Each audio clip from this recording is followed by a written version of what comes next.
히브리서 9장 15절에서 22절. 이로 말미암아 그는 새 언약의 중보자시니 이는 첫 언약 때의 범한 죄에서 속량하려고 죽으사 부르심을 입은 자로 하여금 영원한 기업의 약속을 얻게 하려 하심이라. 유언은 유언한 자가 죽어야 되나니 유언은 그 사람이 죽은 후에야 유효한즉 유언한 자가 살아있는 동안에는 효력이 없느니라.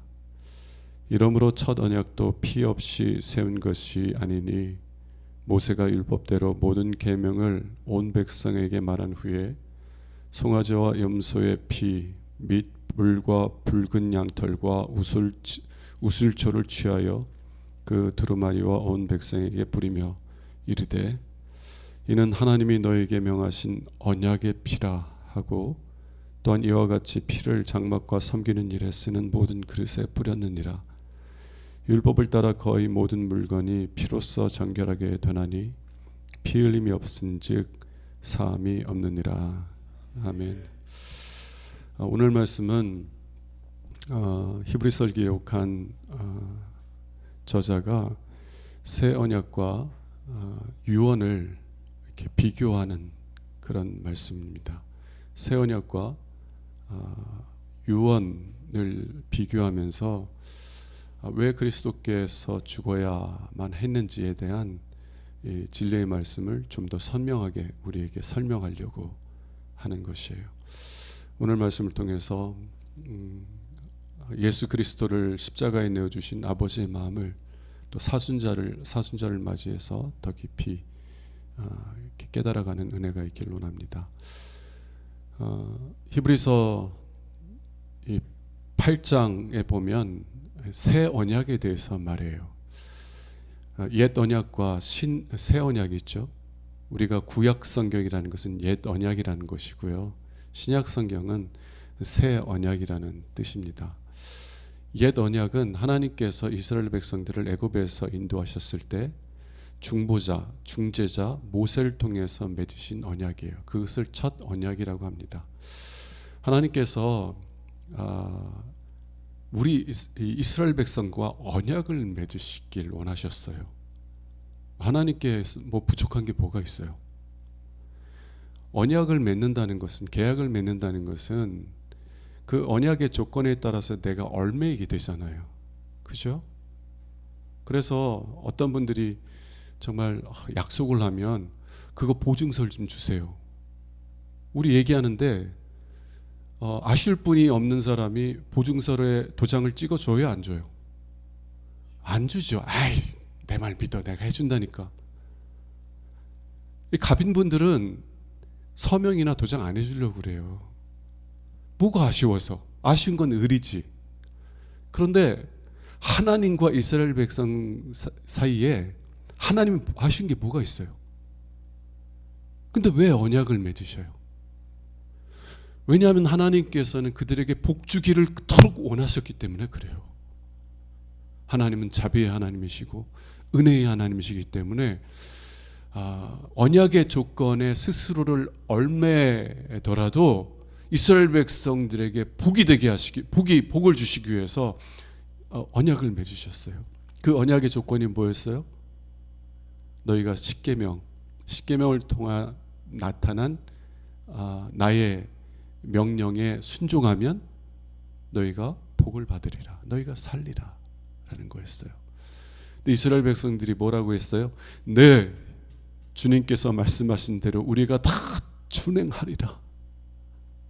그래서 하나님과 이스라엘 백성들이 언약을 맺었고 그 언약에 최종적으로 뭘 했어요? 황소와 송아지의 피를 받아서 언약서와 백성들에게 뿌리는 것으로 그 언약이 효력을 발생하기 시작했다는 것입니다. 그게 첫 언약이에요. 그런데 이 첫 언약에는 흠이 있었다라고 그래요. 어떤 흠? 하나님에게 문제가 있는 게 아니라 우리들에게 문제가, 이스라엘 백성에게 문제가 있었다는 거예요. 하나님께서 명령하신 모든 말씀을 우리가 다 준행하리라 말해놓고는 며칠이 지나지 않아서 자신들을 인도한 모세가 보이지 않는다 그러면서 뭘 만들어서 숭배하기 시작해요? 금송아지, 애굽에서 섬겼던 그 우상을 섬기면서. 그리고 하나님께서 그들과 동행하시며 그들을 인도하셨던 광야 40년 동안 이스라엘 백성들은 내내 뭐 했어요? 툭 하면 애굽으로 돌아가자. 그들의 몸은 애굽에서 나왔지만 그들의 마음은 여전히 애굽에 있었던 거예요. 마치 롯의 아내와 같아요.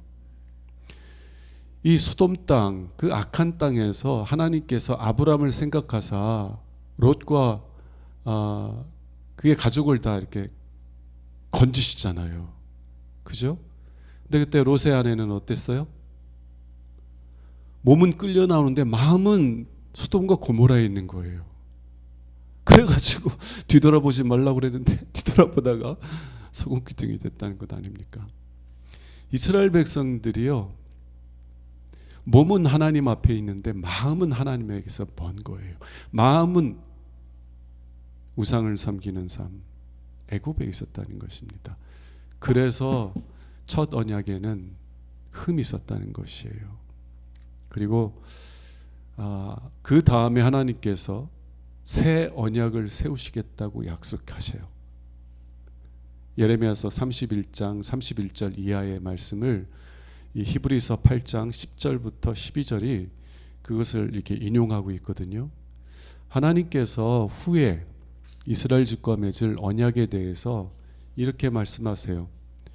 이제 그 구절의 순서가 아니라 이 하나님께서 행하실 일들의 순서를 통해서 말씀드리면, 하나님께서 먼저 우리들의 불의를 불쌍히 여기신다고 그랬어요.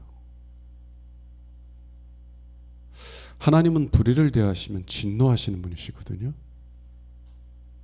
하나님은 모세가 말했던 것처럼 하나님은 부정한 것들을 소멸하는 불이세요. 근데 하나님 뭐라고 약속하시냐면 새 언약의 때에는 내가 너희의 불의를 불쌍히 여기리라. 그리고 내가 너희의 죄를 용서하리라가 아니라 아예 기억하지 아니하리라. 몇 주 전에 우리 그 말씀 나눴죠. 하나님께서 우리를 보실 때요, 우리의 과거를 기억하지 않겠다는 거예요.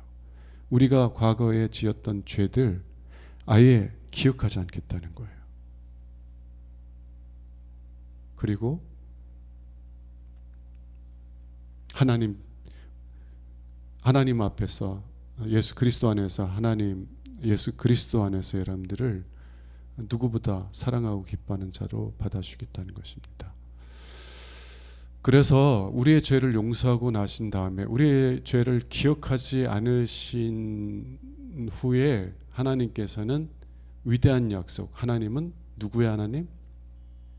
우리의 하나님. 우리는 그의 백성. 여러분, 하나님이 우리의 하나님이 되시는 것보다 더 놀라운 축복이 어디 있어요?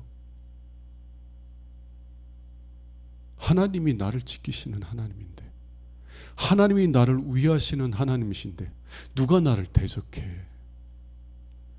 다윗이요 그렇게 용맹할 수 있었던 이유는 뭐냐면 하나님이 내 하나님이라는 거예요. 하나님이 나와 함께 하셔서 내 삶을 돌보신다는 거예요. 그래서 절망적인 상황 속에서도요 그는 믿음으로 서 있었어요. 자기를 따르던 400명의 그 부하들이 다 자기를 향해 돌을 던지려고 하는 그런 급박한 상황 속에서도 하나님을 의지하여서 믿음으로 일어섰어요. 왜? 하나님이 내 하나님이니까.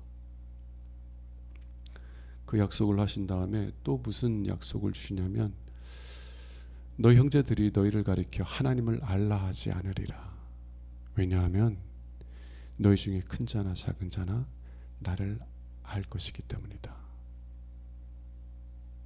하나님께서요 우리에게 성령을 주셔서 하나님의 영이 우리 안에 오셔서 우리로 하여금 하나님이 어떠한 사랑으로 우리를 사랑하시는지, 우리에게 베푸신 은혜가 무엇인지를 경험적으로 깨닫게 해준다는 거예요.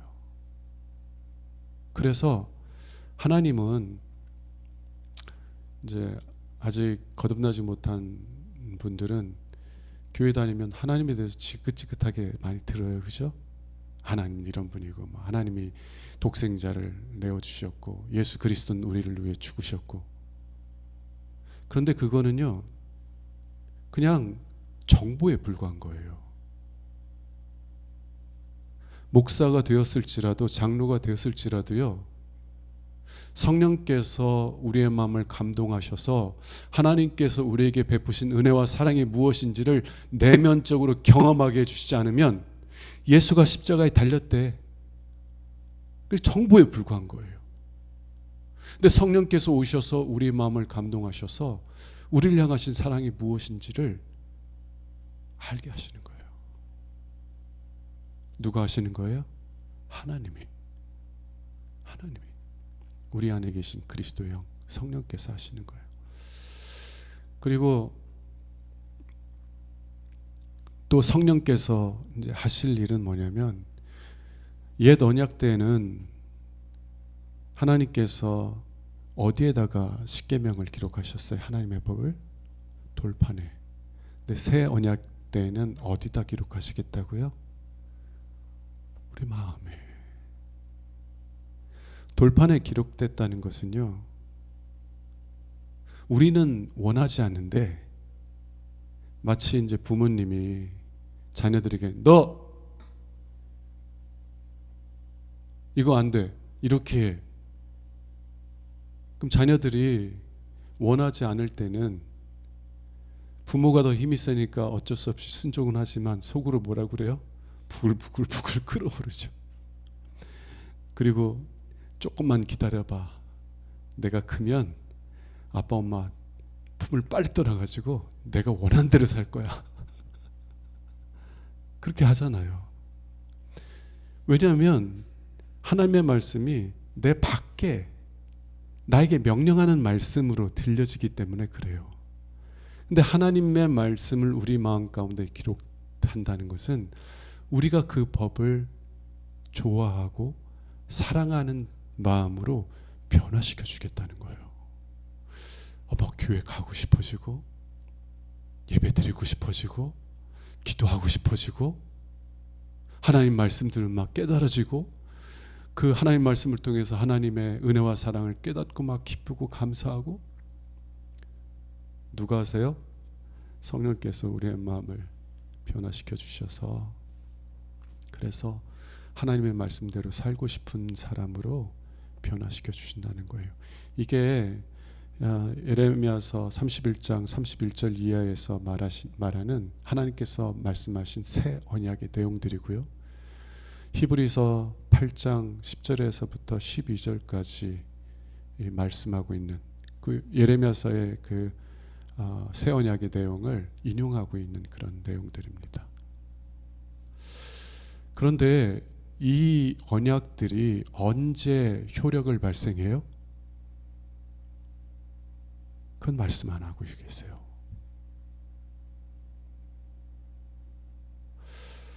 우리가 자세히 옛 언약과 새 언약을 이 말씀을 이렇게 묵상하고 연구하면,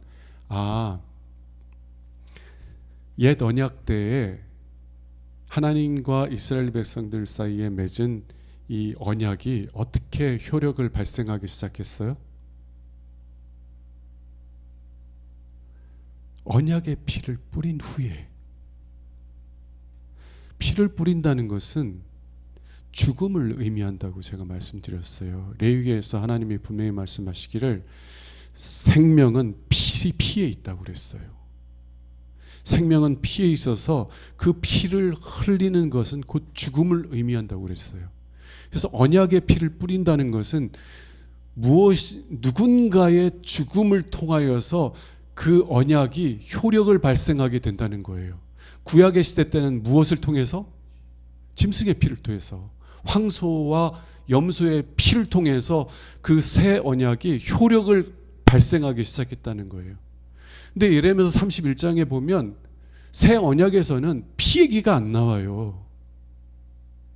왜 하나님은 새 언약에서 피에 대한 얘기, 죽음에 대한 얘기를 안 해요? 왜냐하면 새 언약이 아직 맺어질 때가 안 되었기 때문에. 그래서 새 언약에서는 피에 대한 얘기, 죽음에 대한 얘기가 없는 거예요. 이제 우리는 구약만 보는 것이 아니라 신약 시대에 살고 있기 때문에 예수님께서 누가복음 22장 20절에서 말씀하신 그 말씀을 통해서 새 언약에서도 예수 그리스도의 죽음을 통해서 그 새 언약이 효력을 발생하는구나 라는 사실을 깨닫게 돼요.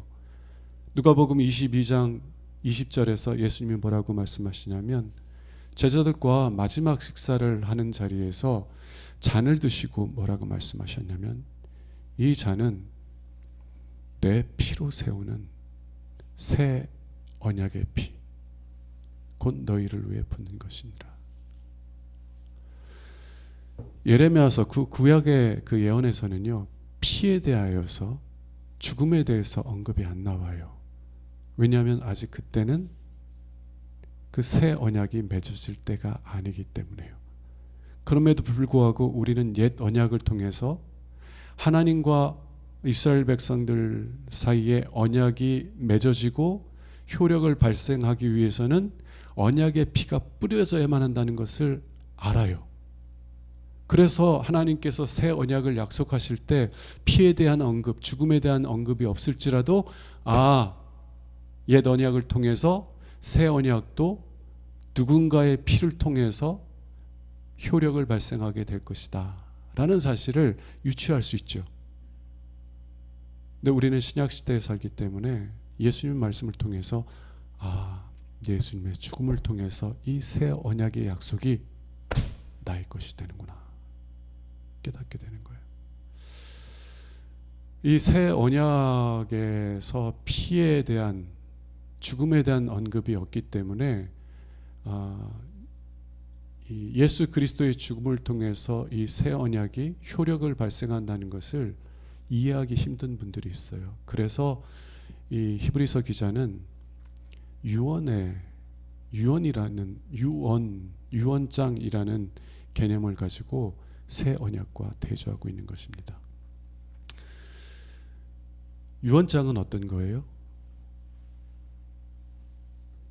부모가 누가 내 유산을 상속받을지, 어떠한 유산을 상속받을지 기록하는 거잖아요. 그리고 그 유언장이 그 효력을 발생하려면 법원의 공증을 받아야죠. 그죠? 이게 진짜다. 내가 유언한 그 유언의 진짜 유언을 가리키는 것이다 라고 하는 것을 법원을 통해서 공증을 이렇게 받아요. 그러면 이 유언장이 기록된 것이 효력을 발생할 때는 언제예요? 내가 죽을 때. 아무리 유언장을 좋게 써놨을지라도 내가 안 죽으면 그게 법적인 효력이 발생해요, 안 발생해요? 내가 죽는 순간부터 효력이 발생하는 거예요. 왜 이 히브리서 기자는 새 언약과 이 유언장의 개념을 서로 비교하는가? 오늘은 두 가지를 간단히 얘기하고 말씀을 마치겠습니다. 첫 번째는 언약이라는 이 헬라어 단어와요, 유언이라는 헬라어 단어가 똑같아요. 우리나라 말에도 밤 하면 여러 의미가 있죠. 먹는 밤 의미도 하고 저녁을 의미하는 밤도 있고요. 말하면은 우리가 말하는 말도 있고 타고 다니는 말도 있고, 이런 것처럼 이 헬라어에도 이 디아테케라고 하는 헬라어 단어인데요. 이 단어는 언약을 의미하기도 하고 유언을 의미하기도 합니다. 그 뿌리의 근원 같아요. 뿌리의 근원은 같아요. 결정된 것을 결단코 취소하지 못한다는 의미를 갖고 있어요. 이 디아테케라는 말은 일단 결정되면 그 이후로는 변개할 수 없다 라는 의미가 이 헬라어 단어인데, 그 단어에서 언약이라는 말도 나오고 유언이라는 말도 나온 거예요. 언약도요, 한번 맺으면 취소할 수 있어요, 없어요? 없어요. 유언도 한번 기록하면 취소할 수 있어요, 없어요? 없어요. 물론 이 세부적인 거 따지면 유언장도 고칠 수 있지만 옛날엔 그랬다는 거예요. 이 새 언약과 이 유언을 비교하는 이유는 같은 단어이기 때문에 그래요. 이 단어가 언약이라는 단어로도 사용되고 유언이라는 단어도 사용된다는 것입니다. 두 번째는 누가 죽어야 되는지를 이 유언이 더 선명하게 밝혀주기 때문에 그래요. 자, 첫 언약의 때는 누가 죽었어요? 동물들이. 새 언약에는 누군지 분명하지가 않아요. 언급조차 안 하고. 근데 이 유언은 선명해. 자, 하나님께서 이스라엘 백성들에게 유언을 남기는 거예요. 그죠? 하나님께서 이스라엘 백성들과 언약을 맺은 것처럼 유언의 관점에서 보면 하나님께서 이스라엘 백성들에게 유언을 남기신 거예요. 언약서가 아니라 유언장을 남기신 거예요. 자, 그러면 누가 죽어야지 그 유언이 효력을 발생해요? 하나님이 죽어야지. 근데 말이 돼요? 하나님이 죽으실 수 있어요, 없어요? 하나님은 스스로 존재하시는 분이에요. 하나님은 불멸의 생명을 가지신 분이에요. 근데 어떻게 하나님이 죽어야 효력을 맺어요? 효력이 발생될 수 있어요. 하나님은 죽으실 수 없기 때문에, 그렇기 때문에 하나님이 우리와 같은 사람으로 이 세상에 온 것입니다. 예수님께서 이 세상에 오신 목적이 뭐예요? 인자는 섬김을 받으려 함이 아니요 오히려 섬기려고 이 세상에 왔고, 또 한 가지 더 중요한 게 뭐예요? 내 목숨을 많은 사람들의 속죄물로 내어주시기 위해서 이 세상에 왔다는 거예요. 하나님께서 왜 우리와 같은 사람으로 이 세상에 태어나셨는가? 왜냐하면 하나님은 죽으실 수 없는 분이기 때문에 그래요. 하나님께서 이스라엘 백성들에게 유언을 남기신 거예요. 그리고 그 유언을 지키시기 위해서 하나님께서 사람이 되셔서 우리를 대신하여 죽으신 것입니다. 하늘의 모든 영광을 버리시고 우리와 같은 사람의 형상으로 이 세상에 오신 하나님의 아들 예수 그리스도께서 죽으셨을 때 하나님의 유언이 효력을 발생하기 시작하는 거예요. 여러분, 저는 그런 생각들을 많이 합니다. 창세기 17장에 보면 하나님께서 아브라함에게 99세 된 아브라함에게 나타나셔서 할례의 언약을 맺으시거든요. 이 할례의 언약을 맺으시는데, 이 할례라는 것은 무엇이냐면 이 남성의 생식기에 있는 그거를 잘라내는 거잖아요. 그래서 할례는 생명에서 끊어지는 것을 의미해요. 누군가 죽는다는 것을 의미합니다.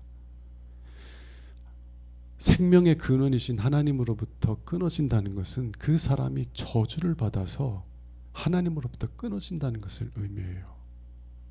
그래서 그 할례의 언약은 궁극적으로 우리를 대신하여서 저주를 받고 끊어지실 예수 그리스도를 가리키는 거예요. 그런데 하나님께서 아브라함에게 나타나셔서 오늘 유언의 의미에서 한번 얘기해 보세요. 하나님께서 할례의 유언을 내주시는 거야. 그러면서 무슨 약속을 하냐면 너는 많은 민족의 조상이 되리라. 너는 내 앞에 큰 자가 되리라. 유언을 하세요. 근데 그때 아브라함이 그 하나님의 마음을 알았을지 모르겠어요. 네가 이런 큰 복을 받을 텐데 그걸 위해서 내가 내 생명을 내어줄 것이다 라는 하나님의 마음을 이해했는지 모르겠어요. 하나님께서 우리와 새 언약을 맺으시는데 그 맺으시는 분이 그 유언이 나의 것이 되게 하기 위하여서 죽으실 것이라는 그런 하나님의 마음을 아브라함이나 믿음의 사람들이 깊이 이해하고 있었는지 모르겠다는 거예요. 근데 이 유언과 새 언약을 비교할 때 그 부분이 좀 더 선명하게 나타나는 것입니다. 하나님께서 새 언약으로 불리는 약속들, 내가 너희의 불의를 긍휼히 여기고 너희 죄를 기억하지 않고 내가 나의 영을 너희의 속에 주어서 너희가 나를 개인적으로 친밀한 관계 속에서 나를 알아갈 것이고 나는 너희의 하나님이 되고 너희는 나의 백성이 되고 내가 너희 마음 가운데 내 법을 기록하여서 니들이 기쁨으로 내 뜻을 행하는 것을 기뻐하고 즐거워하리라. 이 약속을 주시면서 그러나 내가 죽어야만 이 약속이 실현되고 너의 것이 될 것이다. 만일 아브라함이 자신에게 할례의 언약을 맺으면서 너는 큰 자가 되리라는 이런 복의 말씀을 들을 때 그것이 그 말씀을 남겨주시는 분이 유언의 말씀을 남기시고 계시다. 나의 죽음을 통해서 이 유언이 효력을 갖게 될 것이다 라는 하나님의 마음을 알았다면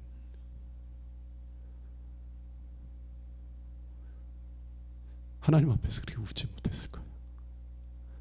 하나님, 이스마엘이나 내 앞에 주님 앞에 살기 원합니다. 몰랐던 것 같아요. 물론 나중에 이제 창세기 22장에 가면 하나님께서 하나님의 마음을 좀 더 구체적으로 나타나 보이시고 일평생 그 하나님의 마음을 알았던 아브라함은 일평생 하나님의 벗으로서 하나님과 동행하는 삶을 살았으니까요. 그때는 하나님의 마음을 깊이 알았던 것 같아요. 여러분, 새 언약은요 하나님의 유언과 같아요. 유언은 유언한 자가 죽어야만 효력이 발생해요. 우리에게 새 언약이라는 유언을 하나님께서 하셨어요. 그것이 어떻게 우리의 것이 돼요? 그 유언이 유언하신 하나님께서 우리와 같은 사람이 되셔서 우리를 대신하여 죽었기 때문에 그 유언이 우리의 것이 된 줄로 믿습니다. 여러분, 새 언약 가운데 살아가세요? 여러분, 하나님 알아요? 목사님이 가르쳐주고 교회학교 선생님이 가르쳐줘서 아는 지식으로 교회 다니시진 않죠. 하나님이 나 사랑한다는 거 아시죠? 네. 하나님이 물론 이제 믿음의 차이는 있을 수 있어요. 그런데 남이 가르쳐줘서 아는 거랑 내 안에서 내가 내 마음으로 아는 것과는 천지 차이예요.